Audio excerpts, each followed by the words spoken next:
Então vamos falar dos indicadores. Vou começar pelos Estados Unidos, né? O CPI, que é o índice de inflação oficial americano, subiu 0,39% em abril, né? Menos que em março, mas isso nos levou a uma inflação acumulada em 12 meses a 3,4% no fechamento de abril. Pra vocês terem uma ideia, quando fechou março, a inflação em 12 meses americana era de 3,5% e agora foi para 3,4%, né? A taxa de juros americana, que já há muitos meses está em 5,5%, foi mantida em 5,5%. A taxa de desemprego nos Estados Unidos aumentou, né, no mês de abril de 3,8% para 3,9%. E o PMI, que é um índice de gerentes de compras, e estou falando esse PMI, vou explicar o que é, porque vai aparecer tanto na Europa, na China, como nos Estados Unidos. Esse índice de gerente de compras, ele procura medir no mercado qual é a expectativa, né, para a economia nos próximos meses, e ele usa essa expectativa para gerar compra e estoque de matérias-primas, angariar recursos materiais e humanos para poder produzir e atender a demanda alguns meses depois, tá? Então esse é um índice muito importante, porque ele indica se a economia está aquecendo ou se ela está resfriando, desaquecendo, tá? Então o PMI americano, ele veio em abril acima das expectativas, tá? Para vocês terem uma ideia, o PMI de manufatura indica um aumento de 50 para 51,3, sendo que 50 é sempre o ponto central, é o ponto neutro. Abaixo de 50 é uma economia que ainda está mais ou menos recessiva. Acima de 50 é uma economia já aquecendo. Então, o índice de manufatura americano, a pontuação do PMI subiu de 50 para 51,3 e o de serviços de 51,3 para 54,8, ou seja, indicando que a perspectiva da economia americana é se manter aquecida e ainda aquecer um pouco mais nos próximos meses, tá? Vejam que isso vai contra o objetivo do Fed lá, que é, através do aumento das taxas de juros, conseguir frear a economia. Não conseguiram ainda, tá? Depois na Europa nós temos a inflação, né, que subiu agora no último mês pela primeira vez, subiu de 2,4% em abril para 2,6% ao ano em maio, né, inflação em 12 meses. A taxa de juros foi mantida em 4,5%. A Europa vinha falando em talvez começar a diminuir a taxa de juros, mas ela ficava de olho em duas coisas.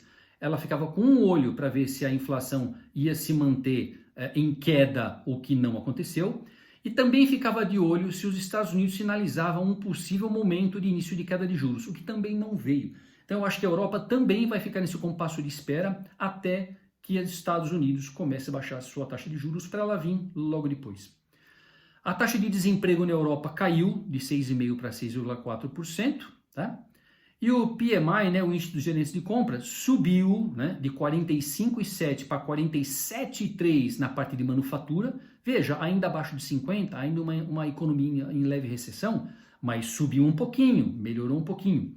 E o índice de serviços, né, ficou nos mesmos 53,3. Então a Europa também não tem indicação de que a inflação continua caindo e não tem indicação de que a economia está desaquecendo, tá? Então ela também está com um ponto de atenção bastante grande, o que deve retardar a queda das taxas de juros.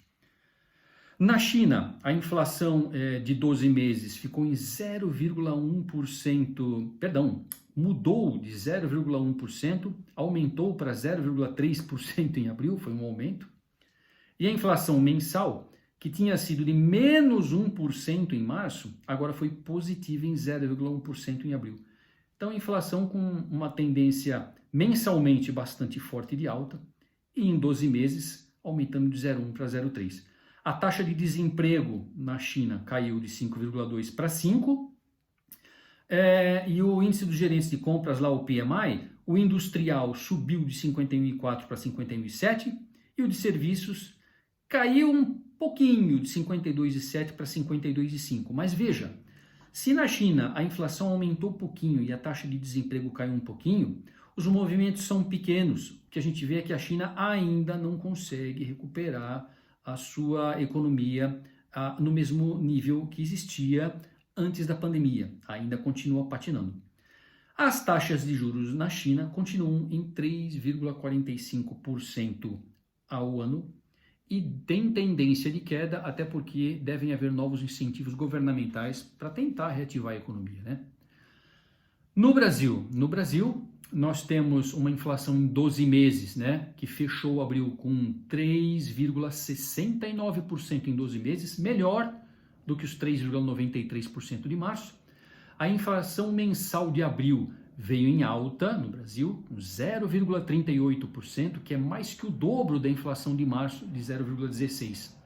A taxa de desemprego caiu um pouquinho, né, de 7,9% em março para 7,5% em abril. E o índice dos gerentes de compras, o PMI daqui, mostra a área de manufatura, a área industrial, caindo de 55,9 para 52,1, é uma queda grande. E o nosso índice PMI de serviços caiu de 54,8 para 53,7. E olha que serviços sempre foi uma área que estava segurando a atividade econômica no Brasil, né? E aqui tem uma pequena queda. E a Selic, né, que foi cortada em abril, os 10,75% de abril para 10,5% em março, foi o primeiro corte de 0,25% depois de uma série de cortes de 0,5%.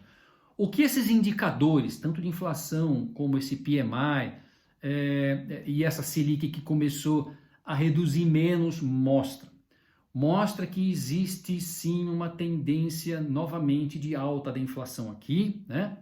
E que além disso existe algo que o Focus, o boletim semanal do Banco Central, não fala mais, que é tão importante quanto, que é os riscos e as dúvidas e a falta de confiança no fiscal brasileiro tem aumentado muito.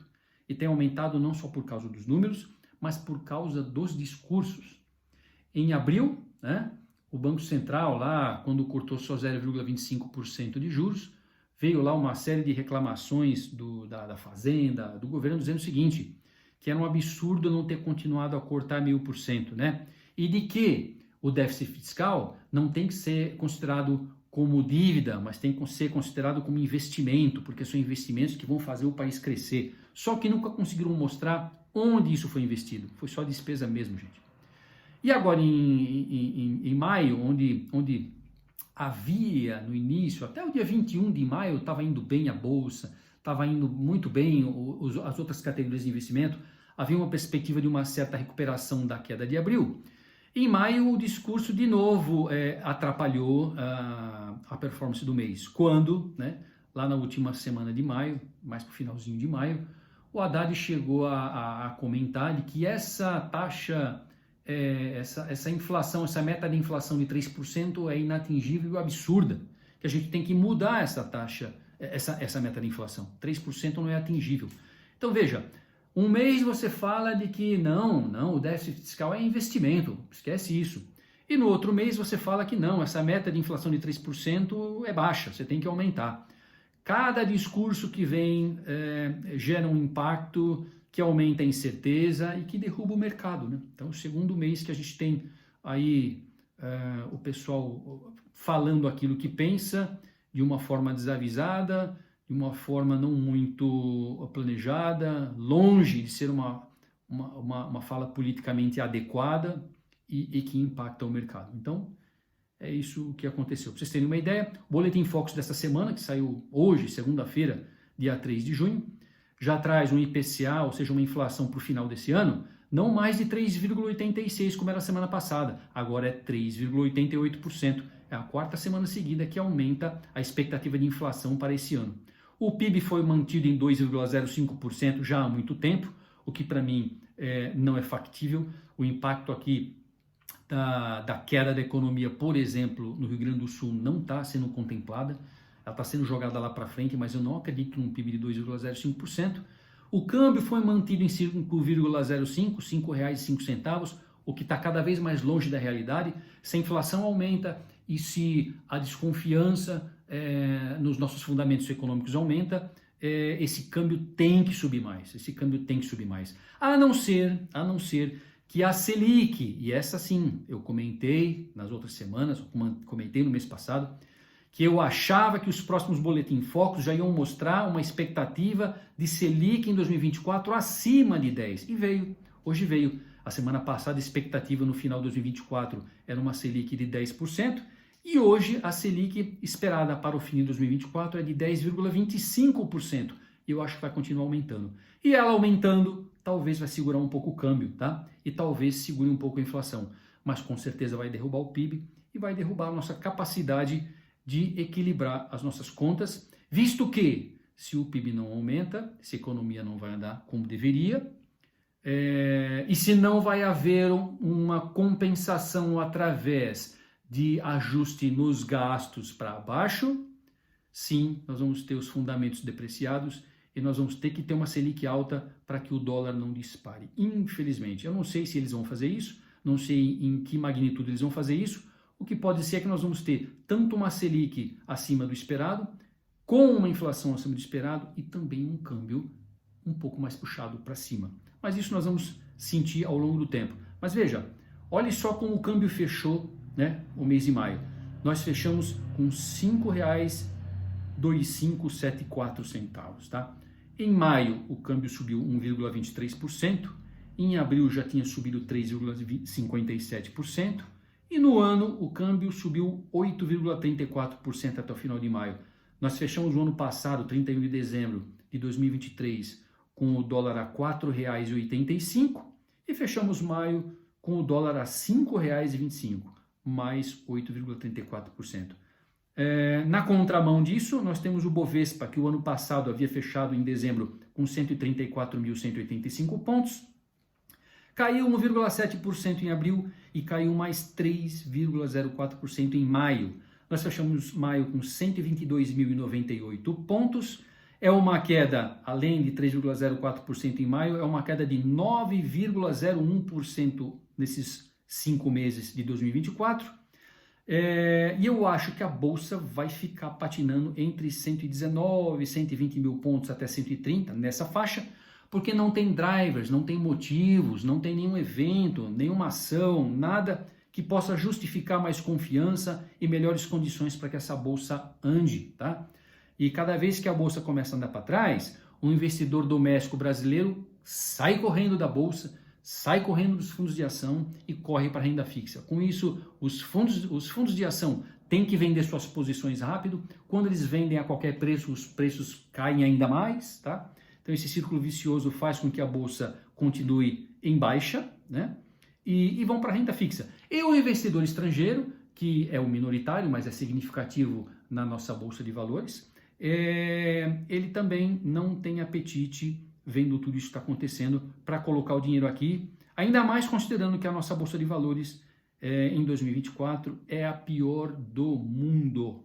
Nenhuma bolsa caiu o que caiu. Nenhum país em desenvolvimento do terceiro mundo tem um desempenho tão ruim quanto o nosso. Isso já explica que tem muita lição de casa para fazer.